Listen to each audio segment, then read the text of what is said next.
I want you to tell all your friends about me. What are you? I'm Batman. Feeding off your brain?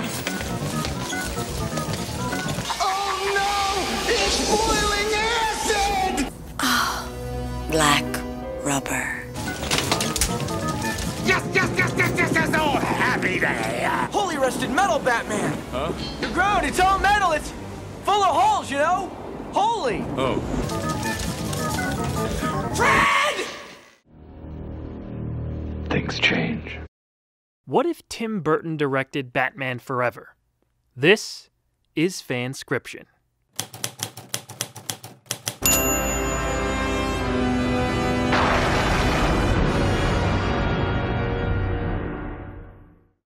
Well, ladies and gentlemen, this one has a lot to unpack. Indeed, there's a ton of baggage attached to Tim Burton's proposed Batman 3.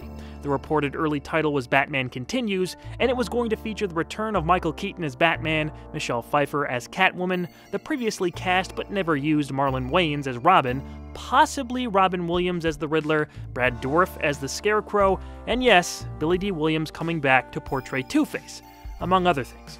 Apparently, the story never made it to the scripting stage, as Warner Brothers, reeling from the backlash of the violent, dark, and somewhat grotesque Batman Returns, subtly kicked Burton off the project. I remember going into Warner Brothers and having a meeting. Tim, don't you want to do like a smaller movie now, you know? About half hour into the meeting, I go, you don't want me to make another one, do you? No. And I just said, no, I know you just stopped it right there. Joel Schumacher was then brought in to direct, Michael Keaton eventually left the project, and the rest is history. Neon-covered, nipply history. But Batman fans have always wondered what Burton would have done if he was allowed to continue with his vision. We may yet find out a few more details in the recently announced comic book series Batman '89, or Michael Keaton's appearance as the Dark Knight in the upcoming Flash movie. The bottom line here is that people still talk about what could have been over 25 years later. So much so that this is the most requested video we've had since starting FanScription. There's no way to know exactly how the story would have developed if Burton's pre-production was allowed to proceed, so we're definitely going to take some big liberties here. Think of this as a combination of some of Burton's original ideas, Schumacher's version of the film, the Two-Face origin from Batman the Animated Series, and our own interpretations and thoughts of where the story should have gone. Also, before you go any further here, make sure you check out Rob's What If Harvey Dent Was in Batman Returns episode, where he changed some things around and included Billy Dee Williams' portrayal of the Gotham DA into the mix. It altered that movie in a few significant ways, so definitely give it a watch, because this story will pick up where that one left off. As this is our most requested video, Rob and I worked very hard on it. It's basically a feature-length story, so kick back, grab some popcorn, and enjoy. Rob, I think it's time to dive in. Spin that yarn, and tell us what might have been.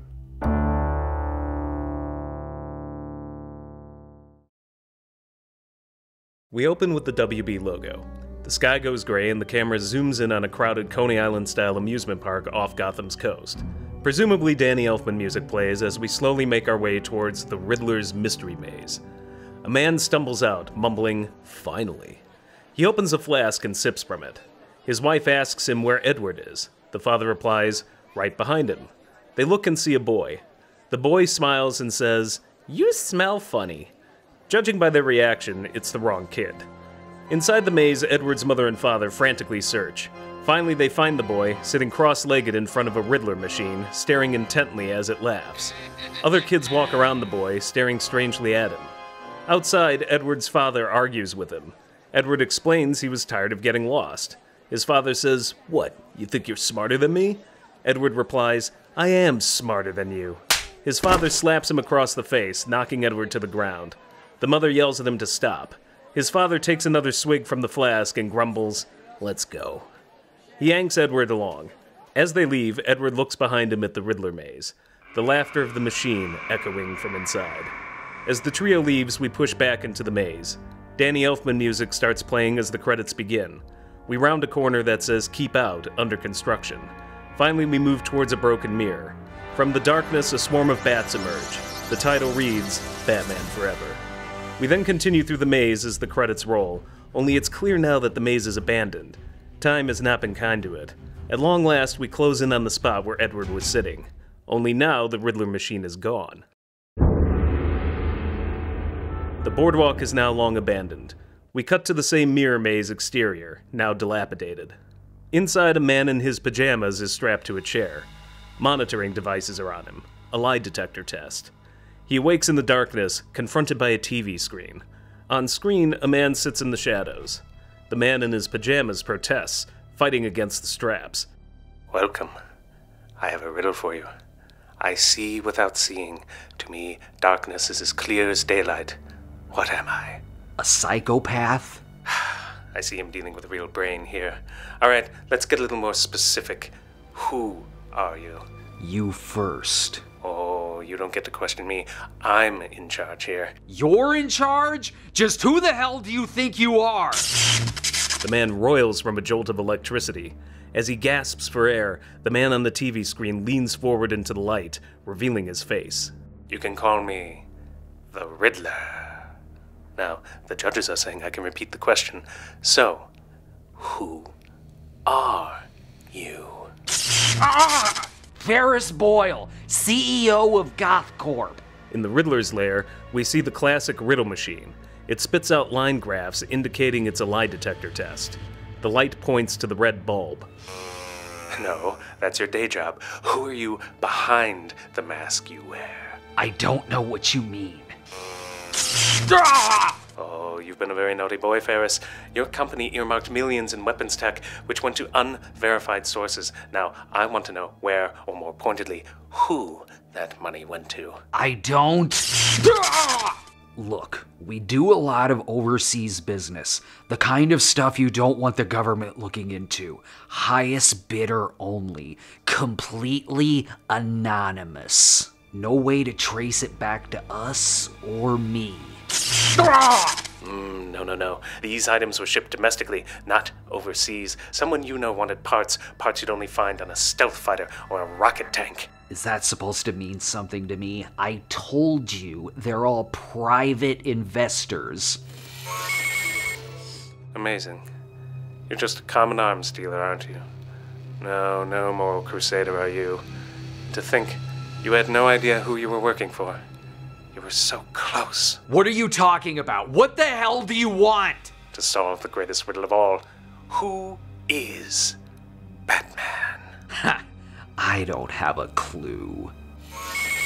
Well, obviously. And even if I did, I'd be more afraid of him than you. And wrong answer, but thanks for playing. Ferris Boyle finally breaks free from the straps. He runs into a Technicolor mirror maze, illuminated by glowing blacklights. As he panics his way through the labyrinth, the Riddler hits a button. A door slams behind Ferris. He bangs against the mirrored walls as the Riddler chimes in over a PA speaker. We hope you enjoyed your time on This Was Your Life. As always, we're mostly sorry to see you go, but don't worry, we've got some lovely parting gifts for you. Slowly, a turtle-shaped wind-up toy with a question mark on its shell shimmies in. Ferris stares at it, confused. No, this won't do. Look at the mirror, Ferris. I want to see the real you. Ferris stares through the mirror, defiantly. Riddler looks him in the eye through the TV screen. That's not you. The toy's shell opens up, revealing a bat-shaped bomb with a lit fuse. Ferris turns back towards the mirror, his face stricken with terror. There you are. The video screen flickers until it reveals nothing but smoke. Pulling back, we now see the Riddler is in a tiny apartment, surrounded by video screens. With smug glee, he hits the off button. Slow and steady wins the race. He crosses off Ferris's name on a long list. The list includes names like Roland Daggett, Lex Luthor, and, at the end, Bruce Wayne. As he gets up and heads for the door, we see the Riddler machine in the corner. Shut up. We'll find him soon enough.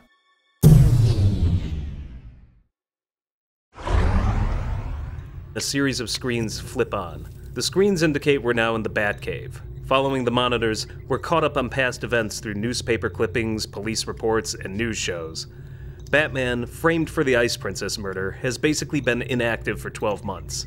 Police suspect the Batman may have left town. Bruce himself is now a shut-in, ditching social events. A recorded GNN expose recounts how Harvey Dent was left scarred and deformed by the Penguin's bombing of Max Schreck's Grand Ball. Dent, now nicknamed Two-Face by the cops, escaped the hospital and is considered armed and dangerous. They note that Dent is on the run because he's facing collusion and corruption charges thanks to illegally obtained evidence he acquired from Batman. Meanwhile, a Metropolis PD file notes that nobody matching the name or description of Selina Kyle has been found. We see Bruce now, leaning back, tired and beaten. He removes his glasses and sighs, staring at a file picture of Selina Kyle, then Harvey Dent. Where are you? Both of you. He gets up and grabs his jacket, tripping over a silver platter of untouched stale food, one of many. As he curses to himself, Alfred walks in with yet another tray, holding a giant sandwich. Stepping out, Master Wayne. I'm going to see Grace. Can I persuade you to take a sandwich with you, sir? Bruce grumbles to himself and coldly passes Alfred. I'll get drive-through. Alfred watches as Bruce ascends the stairs. The old man attempts to tidy up before sitting in Bruce's empty chair. He removes his white gloves and slaps them on the Bat computer, before sighing sadly to himself. Meanwhile, in an old office, mob boss Sal Maroni is counting money with his men. Outside, they hear a break-in and gunfire. Sal and his two bodyguards whip out their guns. Gunfire blasts through the door, and Sal ducks behind his desk. The door slowly cracks open as two goons armed with Tommy guns step in. Sal laughs and says it looks like they've got a Mexican standoff. But then, a twist. Two gun barrels suddenly lodge against Sal's head. His bodyguards explain it's new management. Sal says they've got some balls to think they can run this outfit, but the bodyguards explain it's not them who's running the show.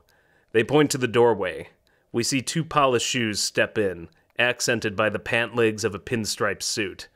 We hear a coin flip. Sal says, "My God, it's you!" We cut to a crib with a baby inside, no older than 3 months old. It's eerily quiet compared to the scene before. Bruce pitifully looks down at the boy as Grace Dent enters the room. Through their conversation, we find out that Bruce has paid for everything, including this fancy penthouse, after finding out that Grace was pregnant with Harvey's child. Harvey himself doesn't know about the child, since it was shortly after he escaped from the hospital. Grace is currently under police protection, though she's not sure if Gotham PD fears Harvey's enemies coming after her, or Harvey himself. Look, let me put you up somewhere else. Anywhere but Gotham. Bruce, where is this coming from? I don't want to dredge up ancient history, but 3 years ago, you wouldn't give me the time of day. For 6 months, it was like dating a ghost. Now, you won't let me out of your sight. It's like you're a different person. Maybe I am. Maybe I'm less distracted. Maybe I feel responsible. Responsible? Bruce, you saved his life. Look, Harvey got caught up in the Penguin and Batman's game. That's not your fault. Right. Don't worry about us, okay? Harvey can't run forever. He'll come back. I know it. And then we can clear this whole mess up. And what if he does come back? Grace, Gordon told me about his psych report, and it ain't pretty. What if he tries to harm you or... He is my husband. And I will not let him suffer alone. The baby starts to get fussy. Roused by the raised voices, Grace picks him up and leaves the room. Grace. Grace turns. I hope you're right. She forces a smile and nods. Bruce leaves. We cut to darkness. We hear a voice. Deep. Gravelly. Grace. In black and white tones, we see a young African-American child. A shadow looms over him. The boy speaks with an adult voice. I didn't do anything wrong. The shadowy figure, dressed as a reverend, brandishes a stick. Spare the rod. Spoil the child. The boy pleads. The shadow whips out a coin. You decide. The coin flips in slow motion. We hear the panic culminating until it lands. We cut to the opening of an eye. Outside, we're in Old Town, the rotting outskirts of the city across the river and under the bridge. A shady-looking character cautiously looks around before entering an abandoned casino, the Wild Deuce. Broken slot machines and card tables adorn the interior. About a dozen gangsters talk amongst themselves. They're ecstatic that they have a boss who knows all the department's tricks. A shadowy figure steps into the room. The newly arrived gangster steps forward. Hey, boss. We got confirmation. The mayor, Gordon, everybody. They're all gonna be there. The shadowy figure doesn't respond. The man stutters. We gonna move in on them, boss? The figure takes a coin out of his jacket pocket and flips it. It lands in his hand with the scarred, burnt side facing up. The figure ominously speaks. It's time. Dawn at Wayne Manor.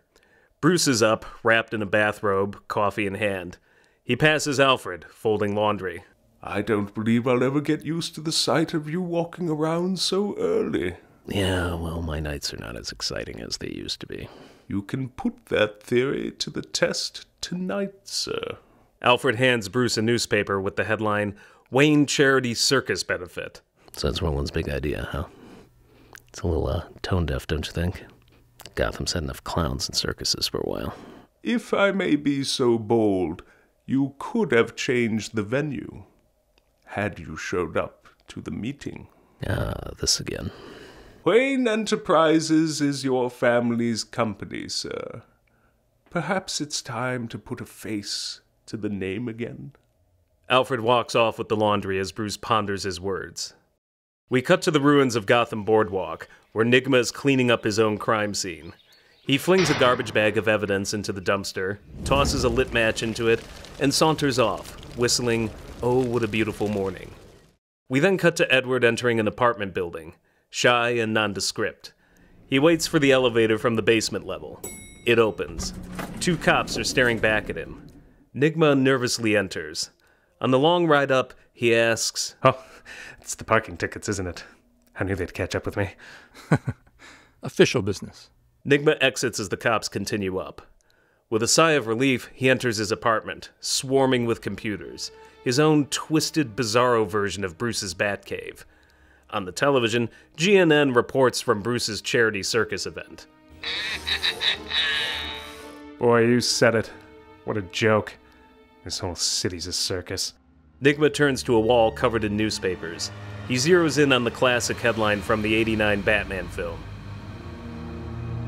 And where will you be, my friend?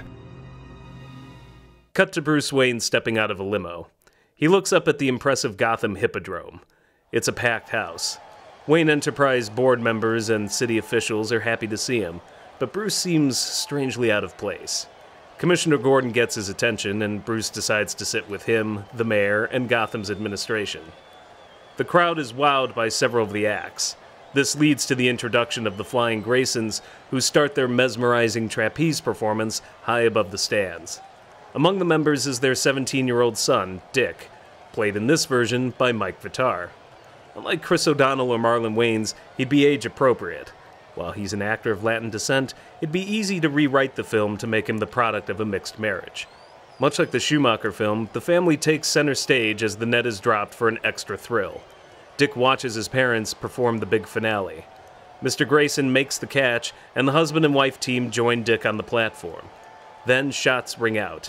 The tent lights switch on, revealing henchmen with Tommy guns spreading out across the ring. A voice rings out over the loudspeakers. Do I have your attention? In the center ring, flanked by 2 gangsters, stands Two-Face, fully revealed for the first time. His left face, a grotesque terror worthy of Tim Burton. Bruce is shocked to see his old friend. Commissioner Gordon cuts through the silence. Harvey? Harvey Dent is dead, but I'm here to collect on his behalf. Let me tell you a story about a man who spent his whole life trying to root out the vermin in this city. And what did he get? Exterminated. Why? Because he got too close. He flipped on the light, and you all scattered to the dark. That's why even the Batman skipped town.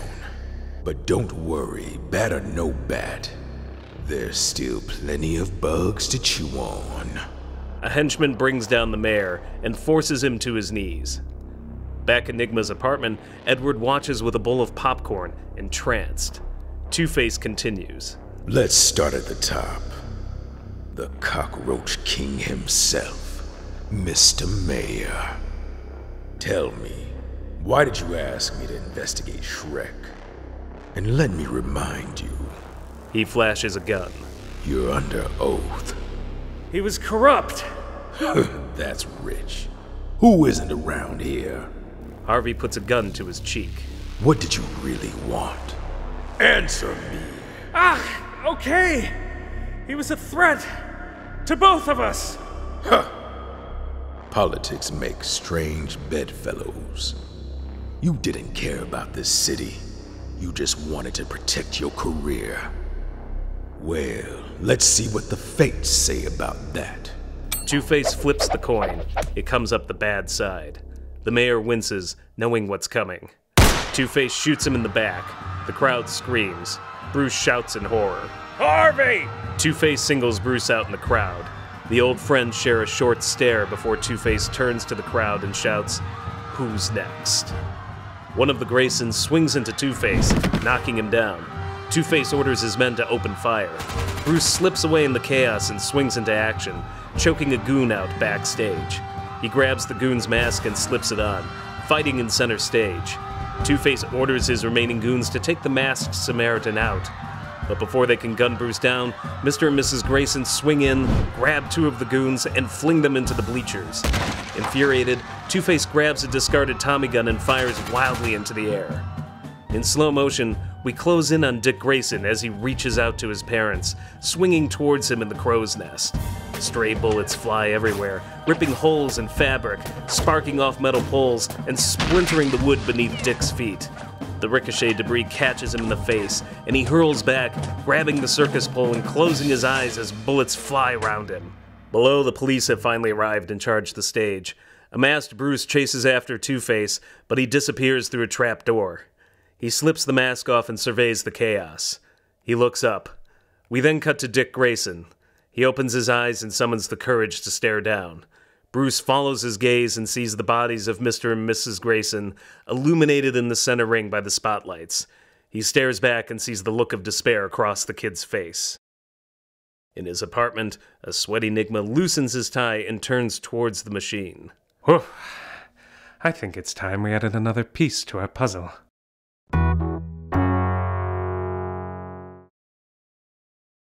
As in the original film, Commissioner Gordon personally escorts a motorcycle-riding Dick Grayson to Wayne Manor. Bruce, devastated by what happened at his company's event, agrees to take in the 17-year-old orphan. But the kid is unruly, mad at the world. He doesn't see the point in staying when he's already turning 18 in a year. Bruce tries reverse psychology, but it's Alfred who convinces him to stay. As in the Schumacher film, we get the same origin story for the nickname Robin. And Dick makes it clear that he'll kill Two-Face somehow, a turn which worries Bruce. Later, Nigma tries to get into the Hall of Records after closing time. Here, Robin Williams gets to riff with two security guards who won't let him in. Undeterred, he leaves a special delivery package at the door, wrapped in green paper. The security guards bring it in and decipher a riddle inside. What is harmless but can kill you, you never have enough of it, but you always run out of it. After an agonizing brainstorming session, one partner finally gets it. Time! That's what you run out of? Time! The box starts ringing. The guard tosses the box, but it's too late. It explodes, killing them and shattering the glass. Nigma hops in and heads for the protected files. He grabs one marked, Juvenile File, Dent, Harvey. We cut to Bruce in the Batcave. He's reviewing information on Harvey. Where are you, Harvey? Back to Nigma's apartment. Edward goes over the file. Oh, if I were a schizophrenic maniac, where would I be? He zeroes in on a page about Harvey's father. It references the Wild Deuce Casino. Riddler flashes it to the machine. Bingo. At the Wild Deuce, Two-Face's henchmen inform him that they've got a lead on Grace. They're ready to investigate further if he orders. Two-Face seems conflicted. He flips his coin, scarred side up. He tells them to forget it. They've got more pressing matters to attend to. Suddenly, a voice rings out. Oh, I'll bet you do! We close in on the Riddler, hiding in the shadows. One thing that's made abundantly clear from the start is that he's more manic, loud, and self-confident when he's donning his classic green suit. Nowhere near the shy, timid nerd that defines his day-to-day life. What the hell are you? Just a fan, hoping for an autograph. I love what you've done with the place. Heavy metal meets house and garden. It's so you, and also... you. Two-Face gets uncomfortably close, trying to intimidate him. You know that'll never heal if you don't stop picking. Or is all of your scarring on the inside? Two-Face dismisses him, turning away. You're a clown. What could you know about me? Your father was a preacher. He used that coin to decide how to punish you. By the time you were 16, he had gambled away all his church funds in this very casino. It's no wonder you came back here. It's conveniently abandoned, and like an obsessive-compulsive elephant, you can't seem to forget. If you saw what Harvey saw. Oh, boo-hoo. Daddy got a few licks in with his right hook. Well, let me tell you something, mister. I took more licks than a Tootsie Pop from my old man, and you know what I learned? Self-actualization. Your father wanted to give you religion. Well, I'm here to give you the true religion. Don't get mad. Get even! How? By finding the one that got away. The Batman. Oh, he's long gone. Why? Because he didn't show up to your little sideshow? It never occurred to you that the reason he didn't show up is because he was there already? Look at this invitation list. There's enough cold, hard cash in that tent to start a banana republic, and that's what our rat needs to fly. He was probably right next to you the whole time, and you didn't even notice. There was a man, some good Samaritan in the crowd. He was masked. Ah, see? Now we're learning. I can tutor you further, but I need money and resources. I can make simple pipe bombs, but I'm talking next-level stuff. Draw him out. Level the city into the ground. Make Hiroshima look like a cherry bomb. And what's in it for you? Nothing. Just the glory of solving the riddle. Being the smartest man in the room. The world. Like in the Schumacher film, Two-Face flips for it. Heads go along with the plan, tails blow the Riddler's head off. The coin flips and we cut to a break-in at a warehouse. Two-Face stands idly by as the Riddler directs his goons towards explosives. You, not you, you're ugly. You, ooh, fireworks, definitely you, I love you, you're coming home with me. All of you are coming home with me! Oh, this is amazing. I feel like a 10-year-old terrorist in a Toys R Us. In the Batcave, Bruce pores over the latest robberies. He sighs and explains to Alfred that Harvey's MO has changed. Not even Batman would be able to stop such a random spree. Frustrated, he shuts off the computer and heads up. He comes out of a normal-looking room and closes the door when a voice catches him off guard. It's Dick Grayson. What's in there? Alfred won't tell me, and it's the only locked door in the place. It's, just my study. Your study? Yeah. And what do you study? You know, wildlife. Listen, you hungry? Bruce motions in the opposite direction. Young Master Grayson responds defiantly. No. You have been trying really hard to help you, kid. What gives? Oh, really? The only person I've seen since I got here is the damn butler.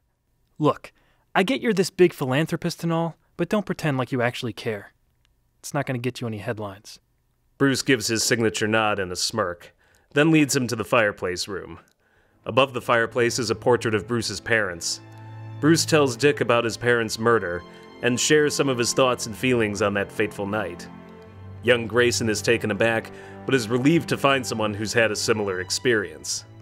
They get into Two-Face again, and Dick's desire to kill him. Bruce finally admits that Harvey's fall to crime was partially his fault. He's vague about it, but it cements that Bruce is somehow protective of Harvey. He makes it clear that revenge won't help ease the pain Grayson is in. It'll only make it worse. Alfred then walks in and tells Bruce to turn on the television. The news is showing a clip of the Riddler, hidden in the shadows, laying out his plan for Gotham. He will unleash a series of riddles for Batman to solve. The answers will lead to a series of ticking time bombs. Should the cops show up, the bombs will go off early. If Batman doesn't show, then time's up for Gotham. Bruce eyes Alfred knowingly. Yeah, I should go, check on Grace. Right. I will call ahead for you, sir. Bruce and Alfred quickly leave the room. We cut to Grace on the phone. It turns out Alfred is apologizing that Bruce is detained with work, security and all that thanks to these new bomb threats. She says it's all right, hangs up, and checks on the baby. He's asleep. She leaves the apartment and tells them she's going up to the balcony for some air. She asks them kindly if they'll leave the door open and fetch her if the baby starts crying. They say of course. We cut to Nigma in costume, shutting off his camera. Monitors display Gotham's various news services going nuts over the bomb threats. He smiles and takes his mask off. We see him leave his apartment and take the elevator up. He exits onto a Gothic rooftop garden. It's night. The city is twinkling. A woman stands near the ledge. It's Grace. Horrifically, they live in the same building. Nigma pauses, then summons up his courage. He stands next to her. Waiting for somebody? More or less. Yeah, me too. I've seen you before. Up here. I just need some fresh air. Well, you're not going to find it here. Try Central City. More sun. The two laugh, ice broken. You know, we should probably introduce ourselves. Grace pauses, not wanting to give out her real name. Her eyes dart towards an angel statue nearby. Angela. Edward. Not as pretty, I know. It's a good name. Really? Well, you're the first. And what brings you up here? Fresh air. Then I guess we have something in common. We do, don't we? Should make a habit of this. Well, you know where to find me. Nigma smiles and turns back toward the elevator. Grace calls out. Edward! I hope you find what you're looking for. Me too. We cut to Bruce and Alfred rushing down the steps into the Batcave. What has 4 wheels and flies? Garbage truck. Gotham Waste Management. Too easy. Yeah, that's what worries me.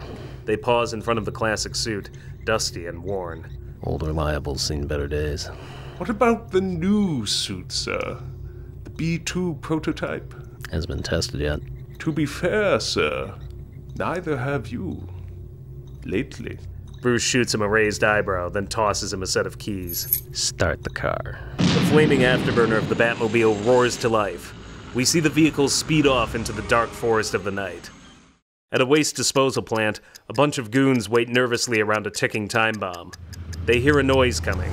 The Batmobile bursts through a wall of garbage. They open fire on it. After a long pause, the Batmobile hatch opens. It's empty. From above, Batman crashes through the roof, the first time we've seen him in action since the last movie. Two-Face and Riddler watch on their own security feed, dumbstruck.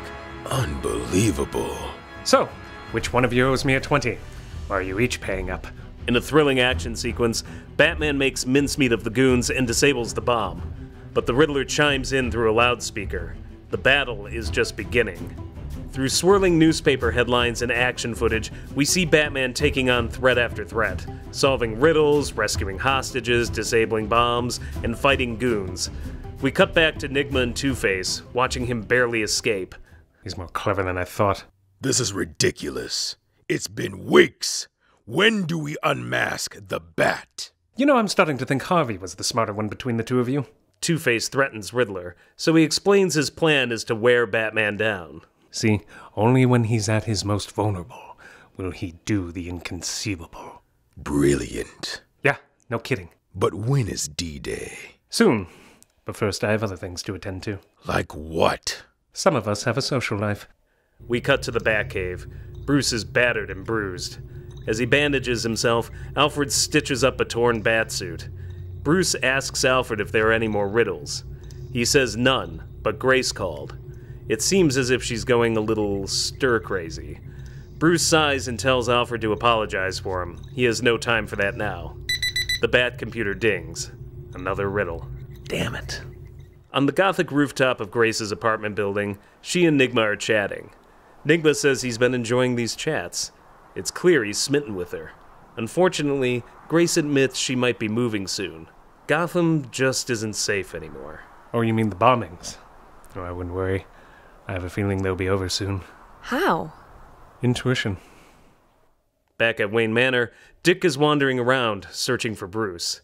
He stumbles upon Alfred, emerging from the entrance to the secret study. You know, I'm getting sick and tired of playing hide and seek. Where is Bruce? I'm sorry, young master, but Mr. Wayne has been called away to... What? A hidden door? Dick raises his voice, assuming Bruce is in the study. So he can just ignore me? Young master, Look, if he doesn't want me here, he could just say so. I never asked for this, and it's pretty damn clear that he didn't either. Dick storms upstairs and slams the door as Alfred sighs. If only you knew. On the Gothic rooftop, Grace and Nigma continue their conversation. She admits it's more than just the bombings. It's not just that. Let's just say a painful part of my past is catching up to me, and I'm not sure what to do about it. It's an ex, isn't it? Yeah, I know the look. Were they abusive? No, nothing like that. It's complicated. People are complicated. I remember my father. He was humiliated by how smart I was. Left me with a few good bruises. Poor Mom, too. One night he took me to the boardwalk. Wanted to impress me by mastering the mirror maze. I got so bored, I ditched him. But then an amazing thing happened. I got stuck myself. At the exit. See, there was this riddle machine. It would print out riddles. And it gave me one. A good one. It said, you're on a split path. One leads to heaven, and the other to hell. There's two gentlemen there. One can only lie. And the other can only tell the truth. Ah, you've heard it. So you have to ask one... what was it? Which way would the other one point to get to heaven? Right. The truth teller would point towards hell, 'cause that's where the liar would point. Correct. And the liar would point towards hell because it is in heaven. So they both point towards hell, and you take the other path. Makes you wish people could just be honest with each other. See, that's the funny thing about a riddle like that. You always need a liar present to reveal it. Now that's twisted. So, could you not solve it back then? No, I got it almost instantly. That wasn't the problem. The problem was it got me thinking. Everyone in this maze was lost but me. They were all flying around me like a bat out of hell. But I didn't care about leaving. Because if out there, with my father, was supposed to be heaven, then maybe I'd prefer it in hell. That's a dark thought. Or maybe it's a dark world. But it taught me something. Always have the answer. So come heaven or hell, at least it's your choice. Sounds like a tall order. Is it? Listen, I don't know what kind of trouble you're in, but I can help. I know I don't look it, but I'm quite capable. Just say the word and I can make this problem disappear. Grace pulls back as Nigma pushes in. She's clearly uncomfortable. Edward, I don't think we see the world the same way. If this really is hell, then we owe it to ourselves, to our loved ones, to make it better. Nigma looks confused. Grace shrugs. I don't know. Carve out a little piece of heaven. Nigma shakes his head, awestruck and love-struck. You know, I've forgotten people like you existed. They flinch. In the distance, smoke rises and police sirens blare. Nigma starts to head for the elevator. I should go. Think about it. I'll make it up to you. You don't have to. I'll make everything right. We cut to the Wild Deuce. Riddler stumbles in as Two-Face fumes. Did we get him? What do you think? Enough with the maze. I think it's time we put this rat out of its misery. At Wayne Manor, Bruce stumbles into the kitchen as Dick eats breakfast. He looks like hell. Jesus, Bruce. Where you've been spending your nights? A small TV kitchen plays another news broadcast. The Riddler promises one final riddle. Bruce sighs as young Grayson becomes enraged. You know, I used to look up to that guy. Bruce points to the television, implying the Riddler. Not. No, the Batman. I thought if anybody could solve this. Yeah, well, the real world's a lot tougher than you think. Oh, don't give me that adult crap. There's a schizo on the loose, and his little leprechaun friend is blowing up half the city. What are we supposed to do? The rest of us. Bruce rubs the side of his head and sighs, the conversation clearly getting to him. You know what I would do, if I were him? Get your ass kicked. Hey, I know a few moves. I've been taking karate down at the mall for years. Mall karate. Well, maybe they'll figure out how to put a white belt on the bat signal. Bruce smiles and condescendingly pats Dick on the shoulder, before motioning to Alfred. The two hurriedly leave the room. Young Grayson stirs his cereal and grumbles to himself. White belt. Pfft, it's a black belt. Jerk. In the hallway, Alfred chimes in as he and Bruce make their way to the study. Must you emasculate him so, sir? Bruce sighs, a twinge of regret washing over his face. You're right. Maybe when this is all over, I can... we're running out of time. Back in the kitchen, Grayson continues to eat alone, reeling from adrenaline. That's when he hears a screeching sound in the background. He gets up to investigate. The door to the study is closed. Of course. More study time. The door creaks open. Dick can't believe his luck. He sneaks in and checks the door. It's technically locked, but didn't close all the way. Someone must have been in a hurry. He closes it and investigates the room. It's the same spacious bat signal library from Batman Returns. Where the hell are they? We cut to Alfred watching as the Batmobile peels out of the cave. Back upstairs, Dick hears a slight rumble. It comes from an old grandfather clock. Dick investigates, tense. He's startled by a bat screeching and flapping behind the clock face. Soon it disappears into the darkness. Young Grayson is baffled. He opens the glass covering the clock and looks for a way to open whatever's behind the face. He pulls the short pendulum and the whole clock moves off the wall, revealing a dark staircase. This is our homage to how Terry McGinnis discovered it in Batman Beyond. As young Grayson slowly makes his way down, we see that the stairwell is riddled with pipes cutting across the chasm above. When Grayson spots Alfred coming up the stairs, he flips up into the pipes. Alfred passes below, unaware. Grayson hops back down and continues. At the bottom of the staircase, dim lights illuminate the Bat computer, the backup suits on their wire hangers, and an empty display case. He drops his jaw in awe. Dick Grayson has stumbled upon the entrance to the Batcave.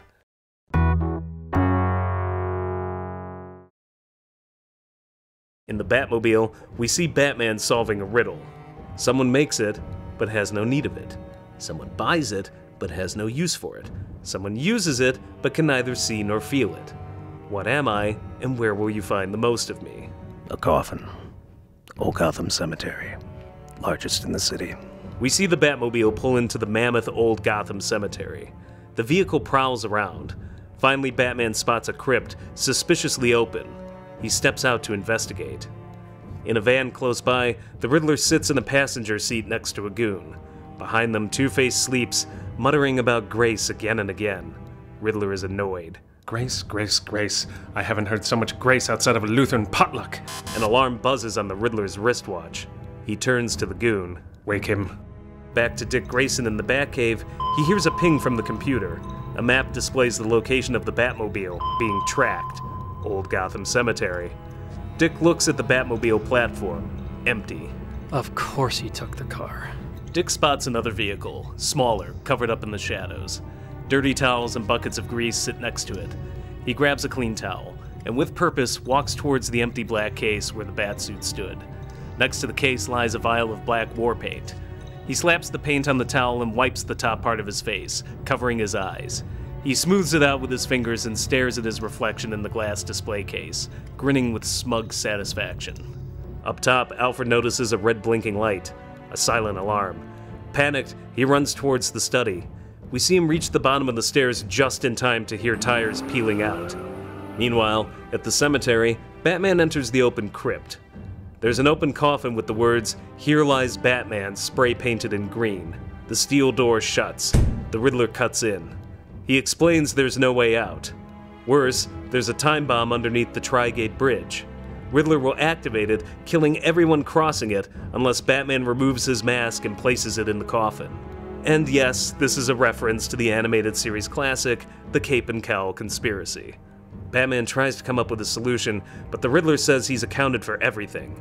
He gives Batman 60 seconds to make good.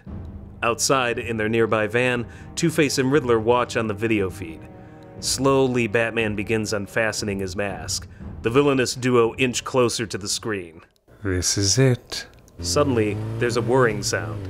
We cut to Dick Grayson in a spare suit with the logo blacked out in grease, his face still masked with war paint. He's barreling towards the crypt door in a never-before-seen bat cycle. Panicked, He pushes random buttons. Come on, one of these has to do something! Finally, the cycle fires 2 missiles, blowing the door open and sending Batman into the wall. In the van, the Riddler screams. Who the hell is that? Meanwhile, Batman, unzipped mask barely clinging on, grabs Grayson and shakes him violently. What are you doing? Me? What are you doing? Taking your mask off? He's gonna blow up the bridge. We cut to the Riddler, pushing a button. Hey, Bat. Start your engines. Batman, hearing the threat through the radio, tosses Grayson aside and rushes for the Batmobile. Meanwhile, back in Two-Face's van, the Riddler is falling apart as Two-Face takes control. You said this was foolproof. I didn't plan on 2 of them. When has there ever been 2 of them? No, this is insane. We need to pull the plug. Two-Face picks up a bazooka. Enough! I'm doing this my way. Are you in or out? I couldn't be more out if I were Pontius Pilate at the kitchen sink. Two-Face tosses Riddler out, closes the van door, and orders his men to speed off after Batman. Dick watches the chase begin and follows suit. As Batman races for the cemetery gates, Two-Face pulls out his bazooka. He's ready to fire right at the Batmobile's fiery exhaust pipe. Behind both of them, Dick Grayson hits a button on his bike. A batarang flies. It hits the bazooka. Two-Face collapses back into the vehicle, hitting the driver and swerving around. The Batmobile speeds off, too far to catch up now. Two-Face looks out the van door and sees Dick revving up the cycle. You wanna play? Let's play. Dick speeds forward in the bike as the van flips around. The two play a game of chicken. Dick swerves at the last second as Two-Face tries to take him out with a Tommy gun. Grayson flips around and pursues the van, which is now careening crazily through the streets of Gotham.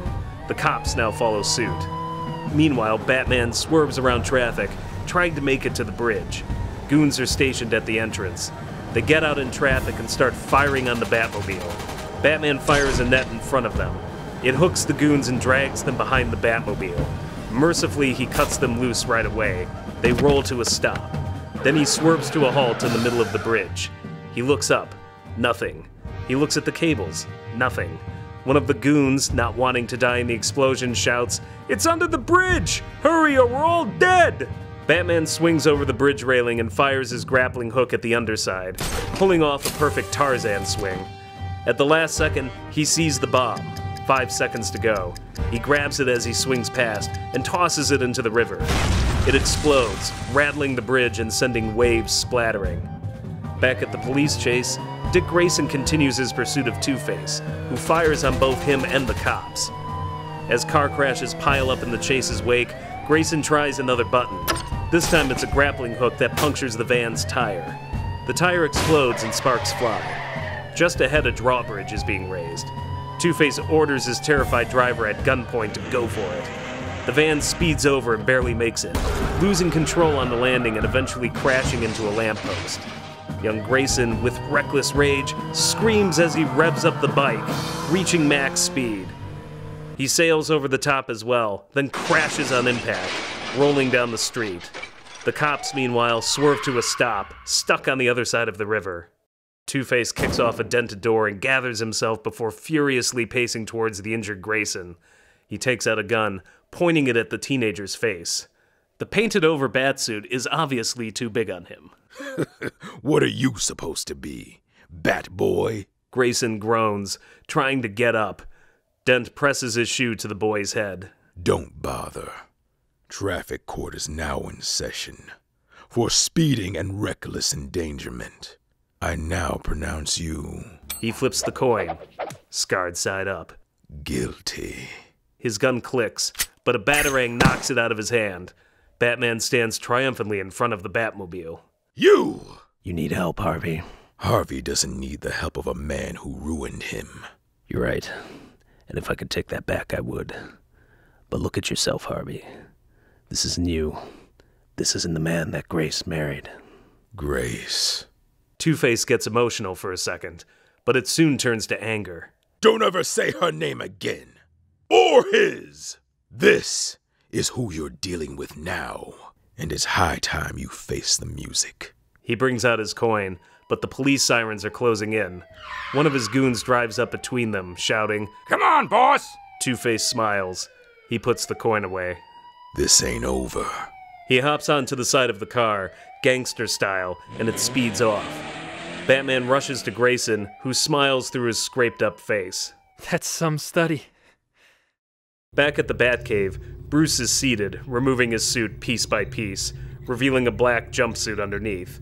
Alfred is placing one last bandage on Grayson's face before tidying up.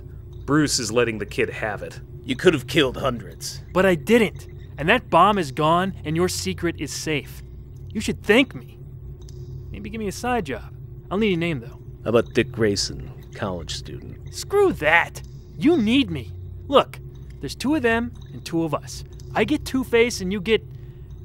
question mark guy. And what then? You ever kill a man? You know what it's like. 'Cause I do. You could kill 1,000 Harveys, and it still won't fill that hole in your soul. You're just saying that because he's your friend. Bruce stands right in front of Grayson. He brings his face into the light and points at it, accentuating the scars, the bruises, the dark, sunken eyes. Take a good look, kid. 'Cause this is your future. You'll fight, and you'll fight, and it never ends. 'Cause whatever it is you're looking for, you can't get it back. And before you even know it, it's just you and an empty mask. Bruce holds up the mask to make his point, and in a rare show of disregard, tosses it across the room. You don't have to do this alone. Let me help you. You can still have a normal life. I had a normal life, and Two-Face took that away from me. I thought you, of all people, could understand that.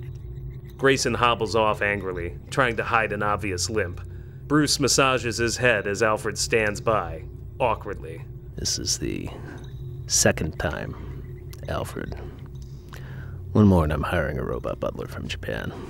To my credit, sir, this one was unintentional. You could have backed me up at least. I've seen what the loss of one's parents can do to a child.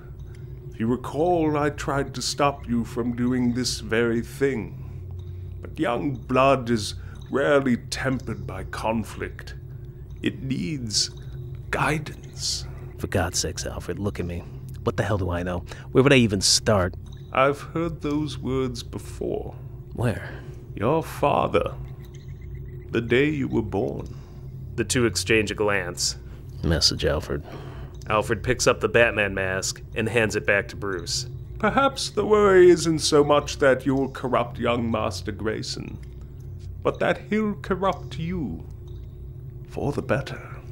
Bruce soaks in Alfred's words as the old man leaves. At the Wild Deuce, Two-Face broods by the window. The skyscrapers of Gotham glisten against the flashing clouds of an approaching thunderstorm. He takes out a weathered picture of Grace. After a few seconds, he flips a coin. It lands on the good side. We cut to Two-Face sitting silently in the back seat of his fancy Rolls-Royce, which slowly prowls the rainy streets. In his hand is a rose. Emotion is clearly taking hold of him. Inside the car, he is alone. Outside, Gotham nightlife is alive. He scans the citizens, couples and friends, laughing, chatting, strolling under their umbrellas. A blonde catches his eye. She turns to cross the street. It's Grace. Two-Face orders the driver to stop the car, and he bolts out of it, searching. Someone nearly notices him. He pulls down his fedora and yanks the collar of his trench coat up. Then he sees her in the crowd of pedestrians.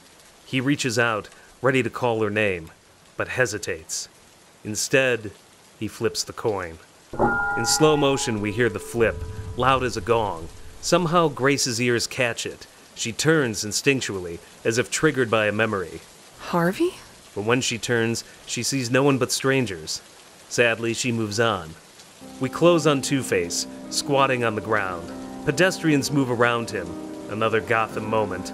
He stares at his hand, the coin scarred side up. He clenches it, clearly crying, but the tears are lost in the rain. Meanwhile, Nigma is at a puzzle store, buying a puzzle in the shape of a heart. He opens his umbrella and begins the walk home. A fancy car pulls up beside him. It's Two-Face. Shocked at the coincidence, he hesitates, then decides to step in. Fancy meeting you here. Nigma stares at Two-Face's rose. Two-Face stares at the heart puzzle. Looks like both of us have a social life. The Bat. Ah, don't you mean bats? You made me a promise. And you ran off to get yourself killed. I don't fear death. Well, I do, because I don't have my answer yet. Then what are you gonna do about it? The car stops at a light. Nigma, bitter, calm, and collected, picks up Two-Face's rose and sniffs it. Put the pedal to the metal. Mind if I borrow this? Nigma casually steps out of the car with Two-Face's rose in hand. Two-Face just stares at him, incredulous, as the door closes. A day later, at City Hall, we see a painter inscribing a new name on the district attorney office door. Lee Benson. Inside, it's a war room. Gordon is standing in front of a map, conferring with his senior officers. Meanwhile, the new DA, Benson, is berating an exhausted-looking staffer. No, we are not out of our depth. You tell that idiot Knox that as the new DA, I plan to work with the department to restore order. The staffer leaves as Gordon cuts in, pointing to a map of Gotham. We've diverted 2 precincts from up north to Old Town in the harbor. K-9 units are currently scouring Midtown. We'll find Harvey and this mad bomber soon enough. Good. Our next target is the Batman. All due respect, sir, we'd be further behind the 8 ball if it wasn't for the Batman. We wouldn't be here at all if it weren't for Batman. Now you find him and arrest him. This freak show gang war ends here. A staffer runs in and flips on the TV. Sir, I think you should see this. We see the shadow of the Riddler on screen. Hey, buddy boy. I thought we had something here. A real battle of wits. Mano y guano. But you had to get help from some kid in the studio audience. That broke the rules. So we're gonna switch things up.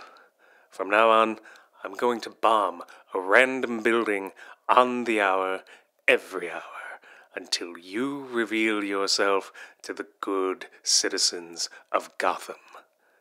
You have 24 hours to comply. The staffers in the DA's office gasp.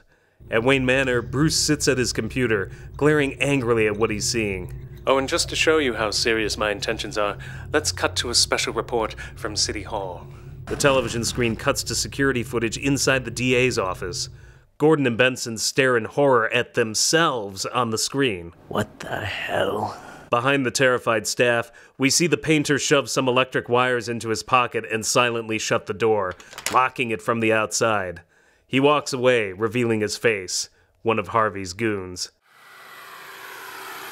Outside, a green toy plane with a bomb strapped to it careens towards the DA's office window. Instinctually, the staff bolt for the glass door, but it's locked. They bang on the glass. Gordon picks up a chair to toss it through, but too late. The plane crashes through the window and explodes.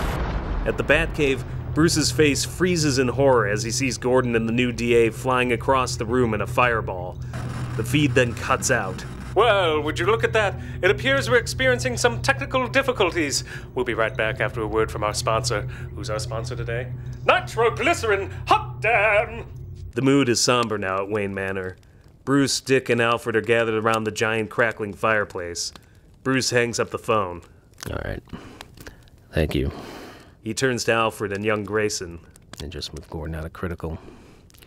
New district attorney's dead, along with half the staff. My God. The 3 sit in silence. A flaming ember cracks loudly. So, what are you gonna do? I'm gonna see Grace. Tell her everything before I turn myself in. What? Sir? Thought long and hard about it, Alfred. It's the only way. I understand, sir. I don't. What are you gonna do? Get a news crew together and be like, hey guys, Bruce Wayne here, we got some exciting new products we're rolling out, and oh yeah, I'm Batman? Something like that. This is what they want. No, what they want is me. And if this stops them from napalming the city that I swore to protect, then so be it. You're just buying time, man. Look, the only way they stop is if we stop them. Yeah, and what if I can't? Every time I put this mask on, things somehow get worse. Napier, Cobblepot, Kyle, Dent. I'm just as much responsible for them as they are for me. Bruce pours a shot of bourbon into a rocks glass and downs it. He paces in front of the fireplace and points to Alfred. You knew. You were right, Alfred. You're right to worry about me. And listen, thought I could be 2 things at once. But even when I'm up here, in what should be my home. I'm still stuck down there in that cave. Let it define me. Swallow me up. Now everyone's paid the price. Bruce stares at young Grayson, eyes full of regret and pity. That's not gonna happen again. You're right. So I've got a private jet. And you, Alfred, and Grace are going to be on it.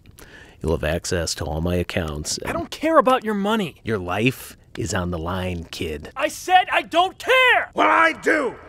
Bruce's voice echoes throughout the cavernous halls of Wayne Manor. Grayson, with daggers in his eyes, methodically fires back. You know, I used to think you were just some stuck-up rich bastard. But now I see that underneath it all, you're just a coward. The room falls deathly silent. Alfred slowly approaches young Grayson. His lip quivers. We see him clench his fist tightly. Rage gives way to utter sadness.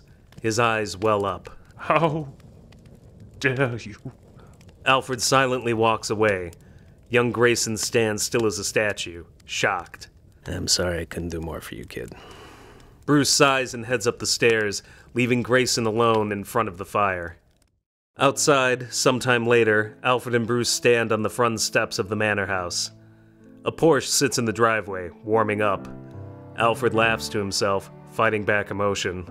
I must admit, it seems like the wrong car, sir. I'll miss the accessories. That's not the only thing I'll miss. Despite all my reservations in the past about this life we've led, it has been my greatest honor to serve you. You've done more than that. Alfred extends both hands. Bruce extends his, and they clasp tightly. Take care of him, Alfred. Go easy on him. Like I did you? No, not that easy. Bruce smiles and flashes a quick wink. He hops in the car and drives off. Alfred watches him disappear, stoically.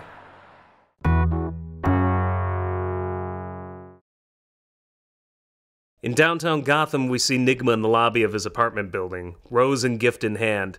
He practices from a book of pickup lines, another opportunity for Robin Williams to improvise. He beats himself up, saying they're all terrible. Then he notices a wormy-looking schlub kissing a supermodel twice his height. Jesus, if he can do it, I can. Grace walks into the building, but misses Nigma in the corner and heads straight into the elevator. He rushes towards her, but the door closes. Nigma watches as the floor number dial rises to the top. Oh God, she lives in the penthouse. He presses the up button and sighs. Then he presses it again and again, impatiently. Up at the penthouse level, Nigma exits and scans the hall. He spots Grace. He approaches her, puzzle and Rose hidden behind his back. With her back turned to him, she doesn't see him till he shouts. Hello. Edward? Sorry, I kind of followed or deduced. I'm not stalking you. Anyway, I just wanted to apologize for the other night. A figure steps out from behind her. It's Bruce. Oh, I'm sorry. I didn't realize you were entertaining. Oh, this is just... He's an old friend. Not the one we were talking about the other night. Oh, no. Bruce and I go way back. Nigma points, finally recognizing the face. Bruce Wayne. Bruce quickly shakes his hand and tries to usher Grace away. Yeah, guilty as charged. Grace, we really need to talk. Oh, I'm sorry, Edward, but... Question. Who's Grace? Excuse me? You called her Grace. Oh, really, Bruce? All the women in your life and you can't remember mine. Especially after I just sang your praises. Sorry, it's been a long day. Grace mouths the word Angela. Nigma almost catches it. And Anna. Angela. Anna's her... nickname. Yeah. Nigma stares down and catches sight of Bruce's hand lightly grasping Grace's wrist. It's clear he wants to leave with her. Are you two... I mean, I don't know. Technically, at one point, what would you... It's a long story. Let's just say Bruce is really special to me. He's been there for a lot of dark times in my life, and I don't know what I'd do without him. As Grace tells him this, Nigma grasps the rose behind his back tightly. The rose's thorns pierce the palm of his hand, and blood trickles down his finger. As his rage subtly builds, he sees two cops exit Grace's apartment and stand guard. In his head, we hear Two-Face's voice. Grace. Edward's eyes open wide. He returns to Bruce and Grace as if coming out of a trance. You were at the circus, weren't you? Yeah, but I'd rather not talk about Do it. you like clowns? Not really. But you like to fly. All the time. I don't doubt it. Tell me something, Mr. Wayne. Are you a night owl? How did you know? I'm smart. Bruce turns to Grace and explains that he's got something important to tell her, privately. While this is happening, Nigma uses his hand to try to cover up the top of Bruce's face, seeing if he can spot a resemblance to Batman. Bruce catches this, and Nigma quickly drops his hands to his side. Is there something wrong? On the contrary, things couldn't be more right. Edward, about the other night. I really enjoyed our time together. I hope I didn't give you some sort of wrong impression. Nigma smiles condescendingly. No, it's fine. It's fine. It's like I said, in order to find the truth, you always need a liar present. Nigma walks off as Grace looks on, concerned. You know, I'm really beginning to worry about him. Yeah, well, we got bigger things to worry about. Come on. Outside of Grace's penthouse, a little green helicopter plane with a question mark design approaches the window. A video camera is attached to it. It watches Bruce and Grace seated across from each other on the couch. It seems intimate. Inside, we hear their conversation. And that's everything. Jesus. This whole time. I don't believe it. No wonder Harvey hates you. Why? Why did you have to involve him? If I could take it back, I would. But that ship has sailed. And you should too. Leave town while he's still distracted with me. And who fights for Harvey? Huh? You? Edward? The cops? You're all the same. Let him rot. This is no time to be a martyr. You need to think of your son. If something happens to either of you... What? He ends up being an orphan? I think we've seen how that turns out. With regret, Grace lowers her eyes as Bruce absorbs the blow. He shoots back. Look, I get it. If you do, then let me help you, Bruce. Just let me talk to him. You can make it happen. You're him. Just please. Grace, he's gone. The man you married no longer exists, and whatever help he needs, it's beyond any of us. So let him go. Then let you go. God.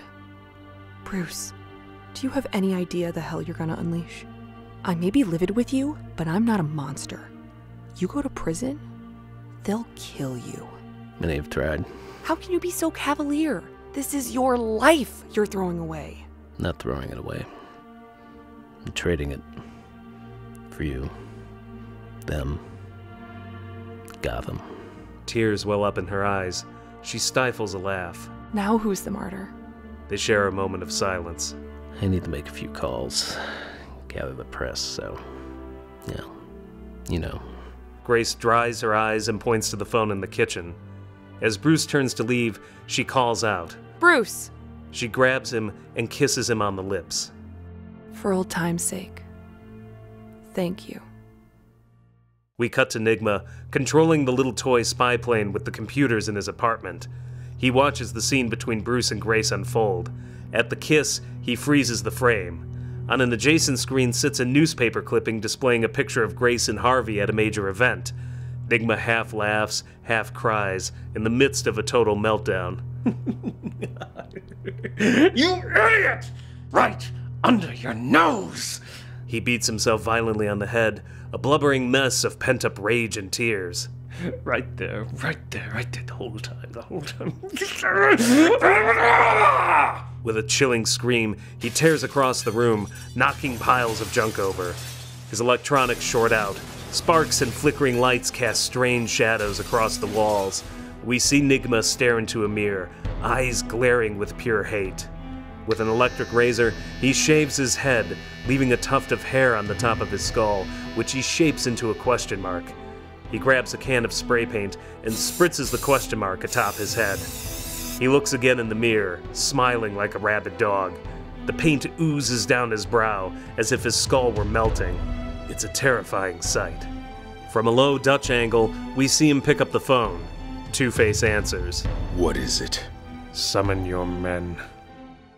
Right after, we see Nigma walking down the penthouse hallway, carrying a bag of donuts and 2 cups of coffee in to-go containers. He hands the sweets to the cops, explaining that he sees them working so hard every day. One cop is hesitant, but the older one shuts him down, telling him to live a little. As Nigma leaves, the older cop says, "Thanks, buddy. You know, you're one of the good ones." Nigma smiles like a cat who swallowed the canary. Oh, let's not say something we might regret. Back at Wayne Manor, we see Dick Grayson staring at the portrait of Thomas and Martha Wayne.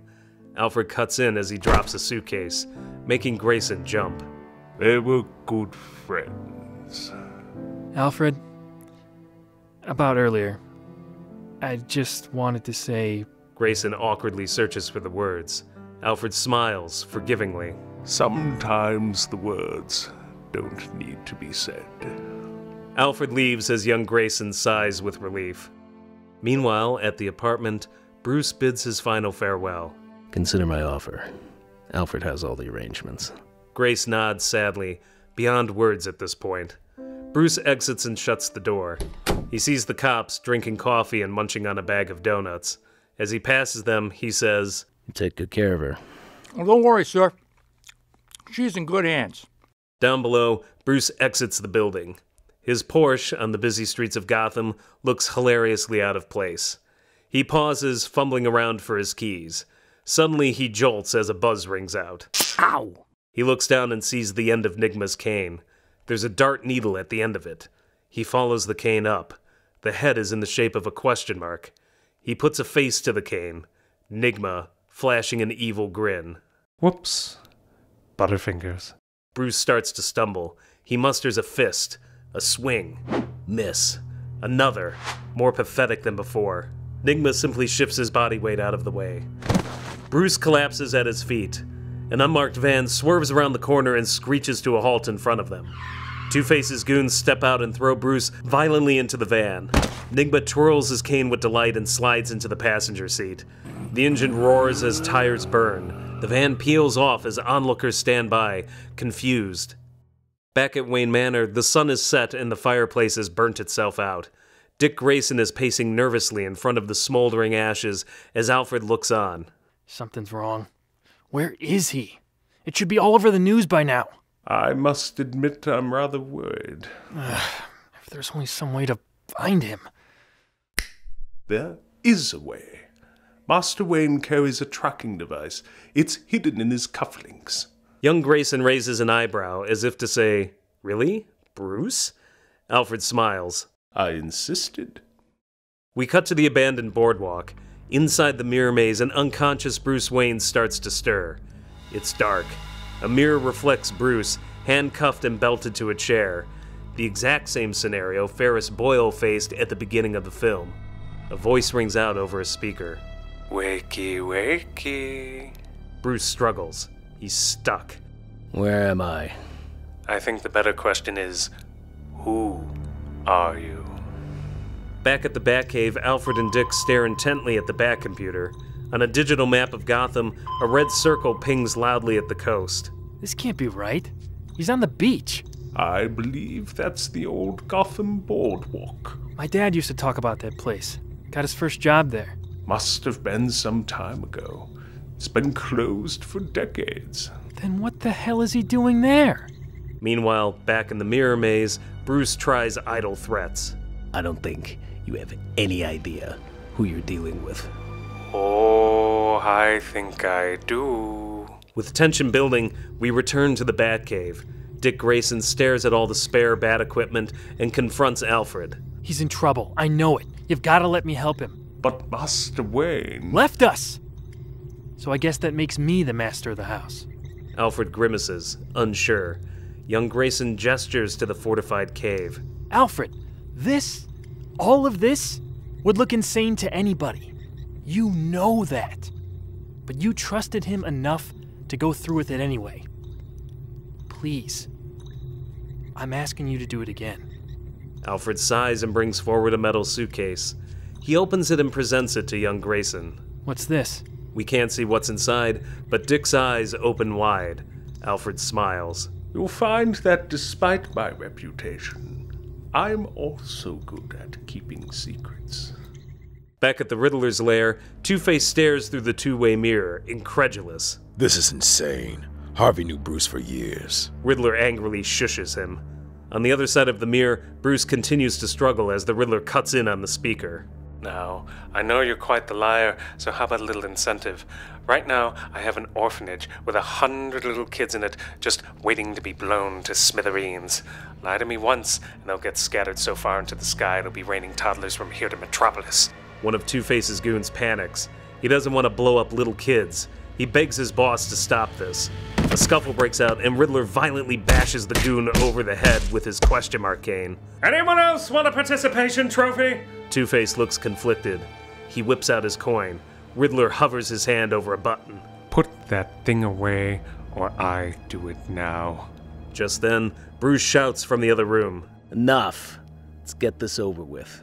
Riddler grins and returns to the speaker. Very well. I have a riddle for you. You see without seeing. To you, darkness is as clear as daylight. What are you? A bat. And what kind of a man has bats on the brain? I do. And why is that? Tell me, Bruce, who are you? Bruce hesitates. Tick-tock, tick-tock, tick-tock. Answer me! I'm Batman. On the other side of the mirror, Riddler throws up his hands in excitement. And the truth shall set you free! Two-Face recoils in shock. His voice begins to crack, alternating between Harvey and his dark side. No. Bruce. It can't be. Oh, you don't believe me. Ask him something only he would know. On the flip side of the mirror, Bruce hears the Riddler again. Bonus question, Batty Boy. You saw Harvey at City Hall. You had a little tryst on the rooftop. What was the last thing you told him? We make our own luck. On the opposite side of the mirror, Two-Face succumbs to his rage. His voice flips on and off, his two personalities fighting with each other. No. Bruce was my friend. He couldn't. Of course he could. But why? Shut up! It doesn't make any sense! Riddler grabs Two-Face by his suit and shakes him maniacally. Of course it does. Think about it. He has the money, the resources, the time. He funded your campaign from the beginning. Why? Because he needed allies. Batman didn't show up at the circus. Why? Because he was already there. No. And what's worse, I know where he's been spending his nights. The Riddler flashes a picture of Bruce and Grace kissing in Harvey's face. Look at it. Look at it. Bruce hears raised voices in the other room and shouts. Harvey, don't listen to him. If you're in there, fight him. Harvey glances toward the mirror. Riddler slaps him. Don't look at him. Look at me. Harvey whips out his coin. Riddler smacks his hand and pulls him in tight. Stop that. You don't need a crutch. Walk on your own 2 feet and reclaim what is yours. Two-Face clenches the coin in his fist and glares at the Riddler. Where is she? Now we're talking. The Riddler flips the picture around, revealing an address. You should see it. Penthouse suite. Very nice. Try not to scratch the marble. Back to Bruce, he maneuvers his hand, revealing a lockpick in his sleeve. He leans forward and grabs it with his mouth. He begins picking the cuffs on one hand. On the other side, Harvey grabs his men and stumbles out of the room and into the blacklit hallway. He's clearly out of sorts, even for him. The Riddler calls out, Yes, my son, go! Become more than half the man you are! Riddler turns around to face the mirror, ready to torment Bruce. His smile fades. The chair is empty. Riddler winces and rushes out the door. We see Bruce running through the mirror maze, a Burton-esque horror show of odd angles, black lights, swinging pendulums, and fire traps. Animatronics from other rides were seemingly pieced together from various sources. Chilling Frankenstein creations, rigged with machine guns that fire at anything that moves. Bruce dodges the traps as best he can before running into a mirror. The traps go silent. The Riddler's voice cuts in, echoing through the halls. Riddle me this, riddle me that. Who's afraid of the big black bat? Bruce tries another path. Suddenly the Riddler appears in a mirror, then another, and another. He seems to warp into every which corner. Bruce can't keep up. Eventually, every mirror reflects the Riddler into infinity. I can see you, Bruce. Can you see me? Or like you, Is it all just... Bruce punches the mirror, revealing nothing behind it but a TV screen and a prism, reflecting images. A video camera next to it is recording all of this. Smoke and mirrors. We cut to Riddler inside a control room above the maze. He stares at security footage of Bruce.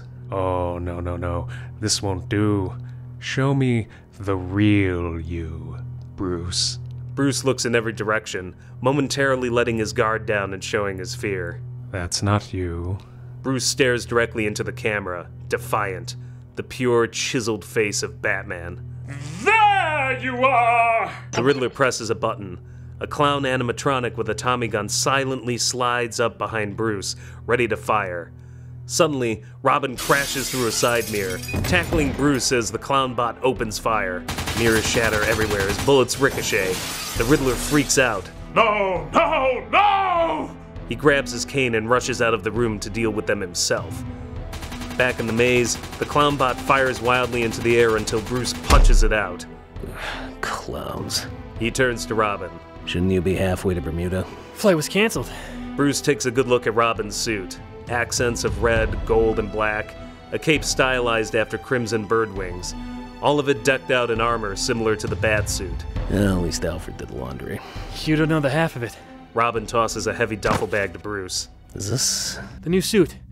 Alfred said he tested it on himself. I'm kind of hoping that was a lie. Yeah, me too. Bruce jumps into the shadows. Robin says, I'll cover you. Bruce cautions him. Careful. Edward's still out there. From the darkness, Riddler shouts, Ollie, ollie, oxen free. Robin steps out into the shattered maze to investigate. He sees the Riddler moving through the smoke, seemingly floating from pillar to pillar. I must be seeing double. Robin's feet crunch over glass. He stops. Everything is quiet. From above, the Riddler flies down, strangling Robin with his golden cane. Who the hell are you? Robin! Robin breaks free as the Riddler mocks him. That's the stupidest name I've ever heard! Beats Edward. Ooh. Enraged, Riddler gets a lucky sucker punch in. Robin gasps for air. Where's Batman? Robin and Riddler are knocked to the ground. From the floor, the Riddler stares up through the broken mirror. In the darkness, two monstrous eyes glow in the dark. Batman steps into the light. His new suit is sleeker, yet somehow more menacing. The eyes glow, the effect of electronic goggles. Batman fires a batarang at the Riddler, but he deflects it with his cane. The two fight through the maze, Riddler using his cane armed with a flaming mechanism, Batman with his martial arts. A fire breaks out. Robin joins the battle and they soon overpower him. Riddler, bleeding and tired, collapses into a corner. Batman picks him up by the suit. The bomb. Where's the orphanage? Oh, please, you think I'm a monster? Batman pulls him in tighter. The Riddler sheepishly grins. All right, I didn't have time to rig it. Any other bombs? Across the city? You fool! There aren't any. It was all a con. Jesus. Harvey taught me a thing or two about bluffing. He's quite the gambler. Where is he? Oh, Harvey, he's long gone. Has a wife to get to. Pretty little thing, but I'm sure you know that. Well, did. I should kill you. Bruce! Robin stares at him in shock. Batman snaps out of it. He throws Riddler to the side. Let's go. And what? Batman created this mess, and now Bruce wants to solve it. Well, you can't have it both ways. At some point, you're going to have to choose Harvey or Grace. Which one of you will win it then? The Bat or the Man? Admit it, no matter what you do, I've won! I've won! I've won! Checkmate! Game, set, match! Bruce, he's crazy. Come on. We can still make it. Can you? The Riddler holds up a remote control. The light on it is blinking. What is that rigged to? The whole place. That's right. Everything. Everything. The riddles and all their answers go up in smoke! But then you'll die too! I already have what I want. I've won! I've won! I've won! Batman tosses the hysterical Riddler aside and runs off with Robin. Riddler shouts, Go ahead! You'll never make it! I've beaten you, Bruce Wayne! You hear me? I killed the Batman! Batman and Robin run through the maze. Robin protests that they have seconds left. Batman flips a switch on his electric visor. The eyes glow red. From his point of view, we see their heat vision goggles. Frantically, he scans through the mirrors and spots something. He zooms in, a tiny signature of an exit sign at the far end of the maze. He pulls out his grappling hook and fires it towards the sign. It shatters all the mirrors in its path, revealing the exit. They run. Meanwhile, the Riddler stands up, surrounded by flames. The fire reflects off the remaining mirrors, creating an infinite image of hell. The time counts down. 10 seconds. He stares up at the heavens and opens his arms in complete surrender, addressing his father, long dead. Do you see me now, old man? You will. The timer hits 0. The resulting explosion engulfs him. Simultaneously, Batman and Robin fly off the exploding pier, barely escaping with their lives. They emerge amidst the waves and watch as the entire flaming boardwalk sinks into the ocean. Underwater, we see the sunken entrance to the mirror maze. The giant Riddler face entryway, now scarred, peers out from the depths. We follow the Riddler's cane and shredded hat. It plunges into the mouth of the entryway and vanishes into the darkness.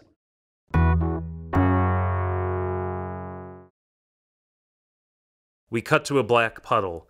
It leads to a spilled paper coffee cup. Next to it are 2 dead cops. We're in Grace's apartment building. Batman and Robin walk up and kneel beside them. Batman examines the half-eaten donuts and coffee. Poison. They enter the apartment. The baby is still in its crib, asleep. The phone line is dead. Grace is gone. On the mirror is a message, written in lipstick.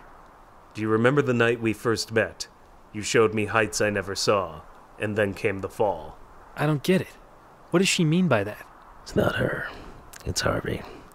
When I needed his help, I broke into his office and dragged him up to the roof. Batman and Robin ascend the stairs. So, how does this work? Follow my lead and do exactly as I say. They bust through the top door onto the roof. Suddenly, statues burst into pieces. Harvey's goons are using silencers on their pistols. Deadly shots ricochet past them in muffled silence. The two split up on Bruce's order. Batman punches and kicks his way through the left, while Robin essentially parkours his way to victory on the right. Batman rounds the corner and freezes in his tracks. On the ledge stands Grace, hands bound in front of her and mouth taped. With his left hand, Two-Face grips her arm tightly, while his right hand shoves a gun in her side. Heights I never saw. See, I can write a riddle too. Bruce approaches. Two-Face points the gun at him. Take off the mask. Bruce hesitates but complies. Two-Face almost chuckles. He turns to a terrified Grace. You don't seem too surprised. Guess you shared more than just a kiss. Grace has nothing to do with this, Harvey. Let her go. She has everything to do with this. See, I knew you wouldn't go down that easy, because your own guilty conscience couldn't resist coming back. You dragged me up to the top of the world, told me we make our own luck, and then watched as Gotham sent me hurling over the edge. I tried to help you. Like you helped her? I gotta say, I think I got the raw end of that deal. Bruce notices Robin silently crawling down the side of a statue. He slows his pace, stealthily hovering above Two-Face. Robin's gaze meets Bruce's. They share an imperceptible nod. You're using her, Harvey, because you can't admit that you have a choice. Choice? There is no choice. You think I chose this? I didn't do anything wrong. I did everything you all told me to. So how did I end up like this? Chance. The same chance you and Grace are gonna get. Two-Face holds up his coin. Bruce reacts in horror. Grace's eyes widen. Harvey, no. He flips the coin. As it twirls in the air, Robin comes crashing down on Two-Face and Grace. All three roll forward onto the pavement. A wild gunshot lets out, nicking Bruce in the face. He goes down. The coin lands at Grace's head. She rips the tape off her mouth and inches toward it with her bound hands. Meanwhile, Two-Face manages to stagger up first. He pins Robin's arms down and starts choking him. You insufferable little brat! Grayson struggles, but it's not looking good. Harvey! Dent turns to see Grace leaning over the edge of the roof, her bound hands clasping the coin. No more chances. Two-Face leaps off Robin and lunges for Grace. No! Grace throws the coin just before he can grab it. Possessed, he flies over the roof, only grabbing the ledge at the last possible second. Two-Face is now dangling by an arm. The wind picks up as rain begins to pour. Thunder echoes across the Gotham skyline. Two-Face looks down to see the coin atop a statue just below him. Rainwater swirls around it, carrying it perilously close to the edge. Harvey reaches for it. Up above, Robin watches the struggle unfold. A smug, violent satisfaction washes over the kid's face. He savors Two-Face's suffering, but it soon fades into conflict. With every agonizing second, Two-Face slips further. Finally, he slips for good. It would be the end, but a hand grips him. It's Robin. Let me go! Robin struggles, choking on his words through gritting teeth. Don't think it hasn't occurred to me. Robin can barely keep his grip. He calls out, Bruce! Bruce stumbles and flings himself to the edge, extending his hand. Harvey, take it. Harvey refuses to throw up the other hand. No! You don't get to decide! Two-Face continues to swing for the coin as Robin's grip continues to slip. Bruce locks onto Robin's hands. Two-Face groans in the midst of a complete meltdown. Grace gathers her composure and stares down into his eyes. Harvey, you don't need it. But I need you. Our son needs you. Harvey looks up for the first time with something other than hate in his eyes. Our son? A shriek cuts through the howling rain. A crying baby. We see him in the crib, wailing. Grace nods to Harvey, tears streaming down her face. Remorse seeps into Dent's face as a tear rolls down from his good eye. But the evil eye grows ever wider. No! Harvey! I won't let you decide for the both of us! Two-Face flashes a sinister grin and pulls out a tiny pistol with his free hand. He takes aim at Bruce. Robin panics. Bruce! Grace extends her hand, now free from the tape. Harvey, it's your decision. No one can make it for you. Come back to me. I love you. Harvey's eyes constrict. Something has happened. Slowly, he lets the pistol drop. Grace extends her hand a final time. He reaches for it. As he does, the rain finally washes away the infamous coin. It slides off the statue and disappears into the urban canyon below. All three pull him up. Harvey collapses. Am I free? Grace kneels down and embraces him. She strokes his hair. You're free, Harvey. Harvey turns to Bruce and Robin. You saved me. Who are you people? Bruce and Robin eye each other. Bruce replies, Friends. Harvey returns to Grace's embrace. Bruce leaves them to each other and limps away, his cheek bleeding from the bullet scrape. He approaches Robin, who seems pleased with himself. Well? Bruce mulls it over, settling with, Not bad. He grabs his mask and hobbles off. Robin rolls his eyes and follows him. He sighs. You know, you really are a stuck-up rich bastard. Down below, the sun has risen on the wet streets of Gotham. Harvey is placed in a police car. Grace watches from the back of an open ambulance, wrapped in a shock blanket and cradling their child. As the vehicle drives off, a random Gothamite pauses over a shiny coin. He picks it up and examines it. It's Two-Face's. Not realizing the significance of it, he flips it and shoves it in his pocket. Huh. Must be my lucky day. We cut to Arkham Asylum sometime later. Harvey sits in a padded cell on a bed. He's cuffed. Grace sits across from him. Two orderlies stand by as a psychiatrist keeps the baby busy. Harvey seems withdrawn, his voice full of regret. They say I tried to kill you. Don't you remember? The last thing I remember is Shrek's ball. There was an explosion and... Can you ever forgive me? Grace approaches Harvey. The orderlies move in, concerned for her safety. It's all right. The orderlies back off, and she gently embraces Harvey. Outside Arkham's gates, Bruce stands by his Porsche as Grace exits. She approaches him. Your secret's safe. He has no memory of anything. I'm not even sure he knows who he is anymore. maybe someday we can return to something resembling normal. There's always hope. At least he has you. And the best help money can buy. I never got a chance to thank you. You don't have to. You're right about him. I was too wrapped up in my own dark side to see it. And now? It's a struggle. Nothing like Harvey's. But I've learned I don't have to go it alone. Well, I won't tell you how to live your personal life, but try not to stay up too late. Grace, all those years ago, I'm sorry I... Shh. She puts her finger on his lips, then leans in and kisses him softly on the cheek. For old time's sake. She walks off to a waiting taxi. Bruce sighs. Suddenly a familiar voice rings out behind him. You know, a kiss can be deadly if you mean it. Bruce turns around, awestruck. There, in a tree, lies Selina Kyle.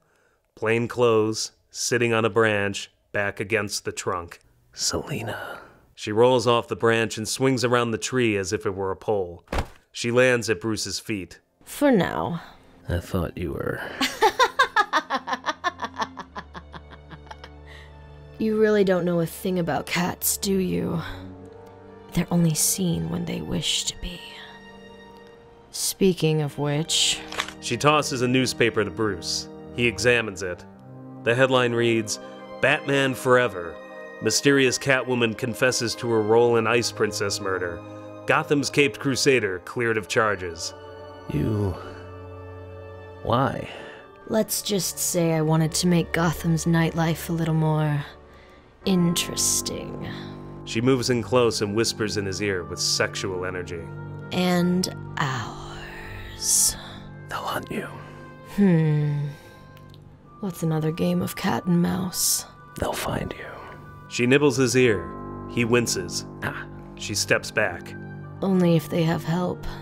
She saunters away from him, confident and inviting, arms outstretched. Catch me if you can. Bruce looks down at the paper again, incredulous. Selina, you need to think about this. You can't just... He looks up. She's vanished.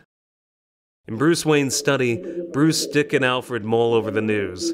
A small black and white television blares in the background. Young Grayson watches it intently as Alfred and Bruce carry on their own discussion. Miss Kyle. Extraordinary. Frankly, sir, I don't know whether to be relieved or terrified. Yeah, it makes two of us. Dick Grayson shushes them and turns up the television. On the TV, Commissioner Gordon, heavily bandaged but unbroken, is being interviewed by the press in front of City Hall. The reporters bark questions. Elliot Knox steps up, tape recorder in hand. Commissioner, just one more question. What does this all mean for the city? It's a new day for Gotham and its heroes. Now, if you'll excuse me. Gordon limps to the bat signal and switches it on. The signal lights up the night sky. The gathered crowd applauds as Gordon joyfully shakes the hands of Gotham's police force. Back in the study, Dick Grayson smiles, savoring the moment. So, what now? There's a whirring sound outside, the mechanical clanks of moving spotlights. The trio turn their heads, following the sounds.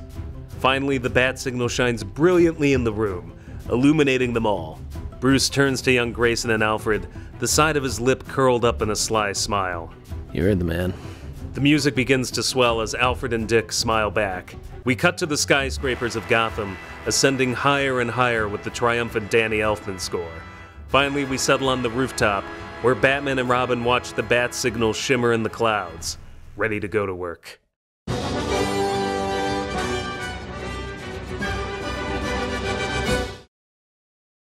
That was a doozy, huh? Hope you enjoyed our version of what a Tim Burton universe Batman Forever might have looked like. As stated at the beginning of the video, this was all conjecture. We sampled from other sources, and of course made it a sequel to Rob's episode on Batman Returns. This was a concept we've wanted to do from the very beginning, so we pulled out all the stops for it. Just don't expect 100-minute fanscriptions very often.